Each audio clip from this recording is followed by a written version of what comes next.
नमस्कार मेरे दर्शक मित्रों, प्रभु यीशु मसीह आप सभी को आशीष करे और लगातार आगे की ओर बढ़ते चले जाए और प्रभु के अनुग्रह में और प्रभु के सामर्थ में बढ़िए। आज मैं आपको वचन के साथ बात करना चाहूंगा। कुछ भी बातें मिलावट नहीं करूंगा।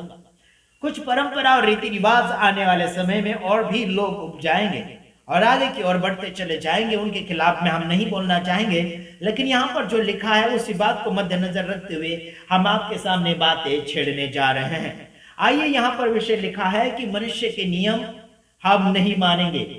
मनुष्य के नियम को हम बिल्कुल नहीं मानेंगे। आपके सामने जरूर, मैं आपके सामने जरूर इस वीडियो को यानी कि इस वचन को रखता चला जाऊंगा और आपको पढ़ लेना चाहिए। मैं आपके खिलाफ में नहीं हूं और आप मेरे खिलाफ में नहीं हैं। तो आइए हम देखना चाहते हैं। अगर आपको वचन पसंद आता है, वचन सुनना, वचन प्रचार सुनना अच्छा लगता है, तो जरूर आप वचन प्रचार मेरा सुनिए। आगे कोई मिलावट वाला वीडियो आज मैं नहीं डाल रहा हूं। अगर वचन सुनना है तो ही इस वीडियो के अंदर आपको रुकना होगा, अन्यथा आप जा सकते हैं अपने कामों में। आइए हम वचन पढ़ेंगे, जैसे कि मत्ती 15 अध्याय उसका 8 वचन में क्या लिखा है, मनुष्य की हरकतें क्या होती है। आइए देखते हैं। मनुष्य की हरकत अगर सुधारना चाहे तो जरूर आप हमारे इस वीडियो को जरूर ध्यानपूर्वक सुनिएगा।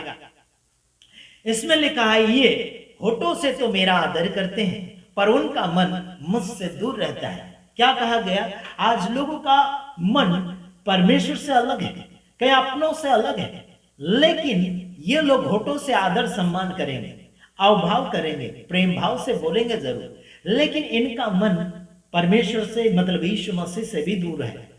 हालांकि प्रभु यीशु मसीह का नाम ले लेंगे, सुबह शाम दोपहर हर समय नाम लेंगे, खाने के समय नाम लेंगे, लेकिन जब आत्मिकता में अगर प्रभु यीशु मसीह को अपने जीवन में इस्तेमाल करना होगा तो ये लोग क्या करेंगे? होठों से आदर करेंगे परंतु मन से दूर है। यहाँ पर यीशु मसीह खुद पूछते हैं कि इनका मन किधर है। आइए देखते हैं। 9 वचन में लिखा गया है, और ये व्यर्थ मेरी उपासना करते हैं, क्योंकि मनुष्य की विधियों को धर्मोपदेश करके सिखाते हैं। यहाँ पर इनको कहा गया कि ये व्यर्थ मतलब फालतू मेरी उपास करते हैं, फालतू मेरी आराधना करते हैं, फालतू मेरी भक्ति करते हैं, फालतू ये सभाएं कर रहे हैं लोग। यहाँ पर लिखा गया कि ये मनुष्य की विधियों को धर्मोपदेश करके सिखाते हैं।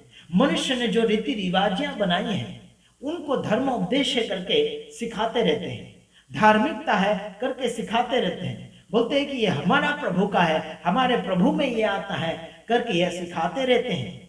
यहाँ सीधा सच ये प्रभु बोल रहा है कि ये मनुष्य की विधियां हैं, ये मनुष्य की विधियां हैं और मनुष्य की विधियों को लोगों ने धर्मोपदेश करके सिखाना शुरू कर दिया है। धर्मोपदेश नहीं है जो मनुष्य ने बनाया है। परमेश्वर के उपदेश को छोड़कर मनुष्य के उपदेश को लोगों ने धर्मोपदेश बनाकर सिखाना शुरू किया है।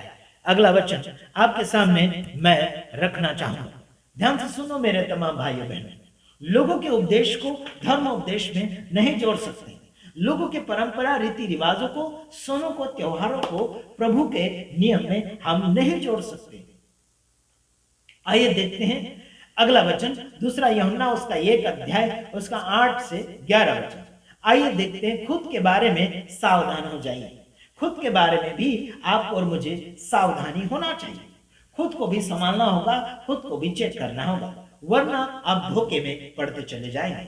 आइए देखते हैं इसमें क्या लिखा है। अपने विषय में चौकस रहो कि जो परिश्रम हमने किया है उसको तुम न बिगाड़ो, वरन उसका पूरा प्रतिफल पाओ। Praise the Lord. खुद के बारे में भी आपको चौकस रहना चाहिए। जो आपने मेहनत किया है, जो आपने परिश्रम किया है, उसको आप बिगाड़ ना दें, उसको आप नाश में ना ले जाएं। मेरे तमाम भाइयों बहनों, एक उदाहरण देना चाहता हूं आपके सामने। जैसे कि खेती वाला किसान जो होता है वो मेहनत करता है, फसल पकाता है, लेकिन बीच में अगर 1-2 पानी खेती में ना डाले या फिर 1-2 बार खाद ना डाले उसमें, तो फसल बिगड़ जाती है। तो इसीलिए मैं आपको कहना चाहता हूं कि आपने जो परिश्रम किया है आत्मिक जीवन में, उसे ना बिगाड़ो। कोई दूसरा मिलाकर, दूसरा मिक्स करके या किसी और का संदेश, मनुष्य का संदेश प्रभु यीशु मसीह के संदेश में मिलाकर अपने आप को आप खिला रहे हैं, तो फिर आप धोखे में जा रहे हैं। याद रखना, आप अपना प्रतिफल खो ना डालें। आप अपने आप को बिगाड़े मत, सावधान रहिए और आगे की ओर बढ़ते चले जाइएगा। अगला वचन आपके सामने मैं फरमाना चाहता हूं। हाँ, 9 वचन, जो कोई आगे बढ़ जाता है और मसीह की शिक्षा में बना नहीं रहता, उसके पास परमेश्वर नहीं। जो कोई उसकी शिक्षा में स्थिर रहता है, उसके पास पिता भी है और पुत्र भी। Praise Lord. प्रभु यीशु मसीह की शिक्षा से आगे निकल जाता, मतलब टाल कर निकल जाता है, उसके पास पिता नहीं है। समझ रहे? वो टिक नहीं सकता। समझ रहे कि नहीं समझ रहे? हाँ, और मसीह की शिक्षा में बना नहीं रहता।